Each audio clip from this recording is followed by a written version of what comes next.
Hey everyone, and welcome back. Today, let us talk about Salem and the witches, a story most of us know from spooky folklore, candles, and mysterious curses. But Salem isn't really a magic story. Salem is a power story.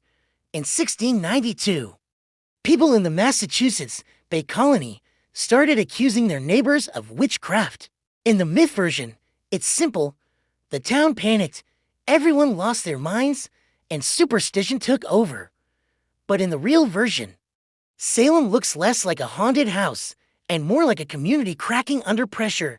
See, Salem Village wasn't some calm little town living in peace that suddenly got possessed. It was a place full of arguments, fear, rivalry, and stress that had been building for years. First, the setting is crucial.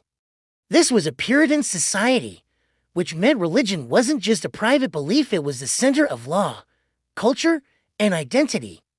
People believed the world was a battlefield between good and evil, and that their community had to stay pure or disaster would follow. So when something went wrong, it wasn't just bad luck, it was a warning. And Salem had a lot going wrong. There were real threats on the frontier wars and raids that made people feel unsafe. Refugees were moving into the region after violence elsewhere, bringing trauma, poverty, and tension with them. Life felt uncertain, and uncertainty makes people look for someone to blame. Then there was the local drama. Salem wasn't one united community. You had Salem Town, which was more connected to trade and the coast, and Salem Village, which was more rural and isolated. The village wanted more independence, more control over its church and taxes, and more protection for its way of life. That conflict created factions. Families took sides. Old grudges got louder. Right in the middle of it all was the church and its minister, Samuel Paris, who was a deeply divisive figure. Arguments over his salary and authority were constant battles. So, picture the village like this, a stressed, divided place with political fights, religious pressure, economic inequality, and a deep fear about the future. Then, the accusations began.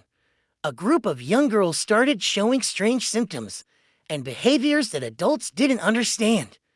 Instead of looking for medical explanations like we might today, the community interpreted it through their worldview, invisible forces, spiritual attacks, sin, and punishment.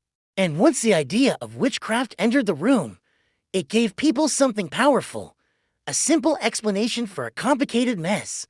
Even more importantly, it gave the community a target.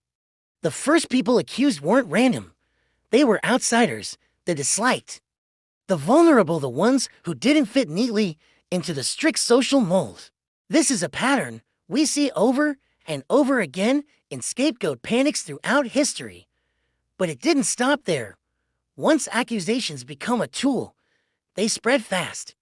Personal conflicts suddenly sound like moral battles. Property disputes can turn into proof.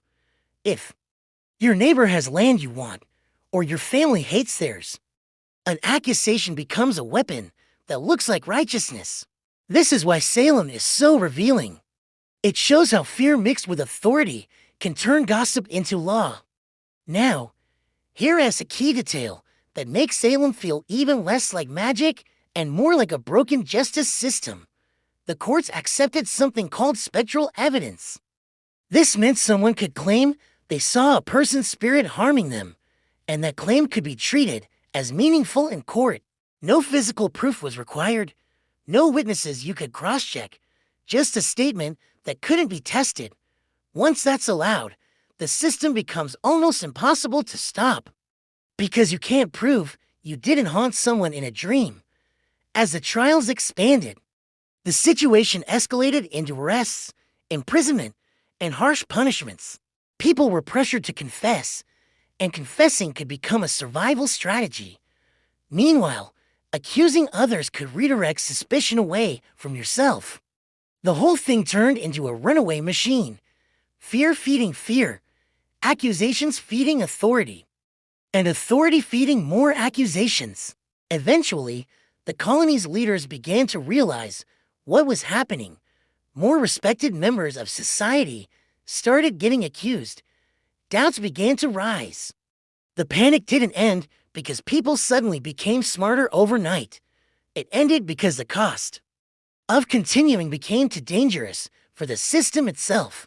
The trials were stopped, and the special court was dissolved. Years later, the government even provided compensation to some of the families. So what's the real story behind Salem? The myth says people feared witches. The reality says people feared each other. Feared losing control, feared poverty, instability, outsiders, and being powerless in a world that felt like it was sliding off the rails.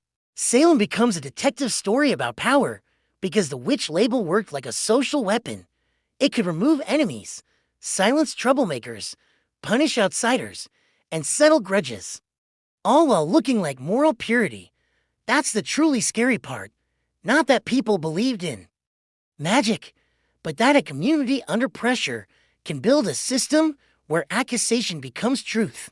And truth becomes whatever the loudest, most frightened people are willing to accept. So next time someone says Salem was just mass hysteria, don't think of it as random madness. Think of it as a warning. When fear gets political and courts stop demanding real evidence, a society can punish the innocent while sincerely believing it's doing the right thing. And Salem proves that the most dangerous stories aren't the supernatural ones. They're the human ones. Thanks for watching. If you found this interesting, don't forget to like and subscribe for more. See you next time.